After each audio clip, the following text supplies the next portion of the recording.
Oke, ya. Nah, ada frase yang tadi para biku ucapkan, abiwadana silisane canguda pacayino cataro dhamma wadanti ayuwano sukang balang. Ya, siapapun yang selalu menghormat yang patut dihormati, maka 4 kondisi akan berkembang, ayu wano sukang balang. Nah, mungkin apakah Anda pernah ada pertanyaan, gimana berkembangnya Ayuwano Sukang Balangnya dengan cuma respect, menghormat yang patut dihormati? Ada nggak pertanyaan itu di Anda? Gimana caranya nih umurnya jadi panjang, ya kan, jadi cantik, jadi ganteng, jadi punya kebahagiaan, punya kekuatan. Nah, di sini bukan hanya sekedar faktor umur biologis, ya, menghormat. Jadi siapapun yang memang betul-betul punya sikap hormat, punya sikap respect, punya sikap menghargai di attitude-nya itu, maka orang itu akan lebih waspada, orang itu akan lebih menghargai, orang itu akan tidak sembrono untuk melakukan berbagai hal, baik dari pikiran, ucapan, dan juga tindakannya. Itu bentuk terjemahan aplikasi sikap respek yang ada dalam dirinya terhadap siapapun.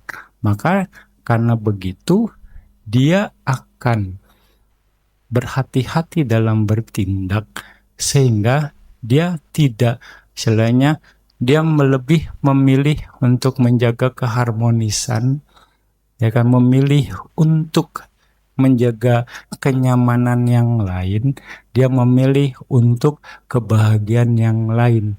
Dengan begitu, batinnya tenang. Ketika batinnya tenang, umurnya bisa bertambah.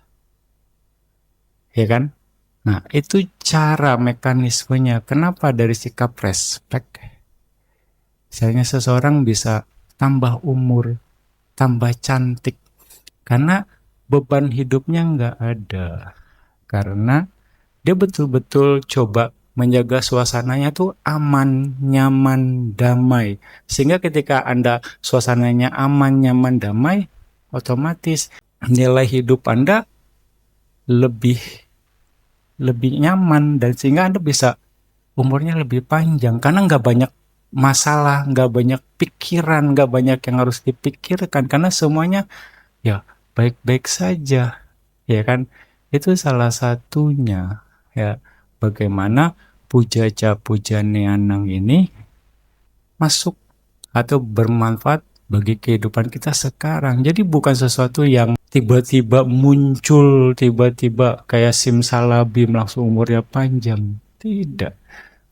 Kalau dia memang betul-betul menghayati bagaimana menghormat, bagaimana respect, bagaimana menghargai yang lain, maka ya inner beauty-nya itu akan ada, inner power-nya itu ada, sehingga hidupnya akan nyaman, karena dia juga bikin nyaman orang lain.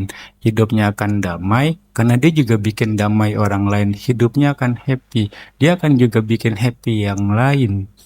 Ya enggak? Dengan begitu, hidupnya tanpa beban. Hidupnya lebih plong, lebih happy.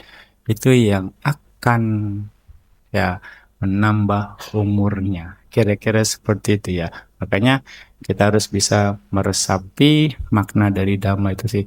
Makna Dhamma bukan hanya sekedar kata-kata, tapi practical sense. Kira-kira seperti itu. Nah, itu yang coba Anda bisa renungkan, sehingga semuanya akan mendapatkan manfaat dari pelaksanaan Dhamma. Jangan salah satunya pujaca pujanianang, menghormat yang patut dihormati, eta manggala mutamang, itu adalah berkah utama, ya. Sadu, sadu, sadu.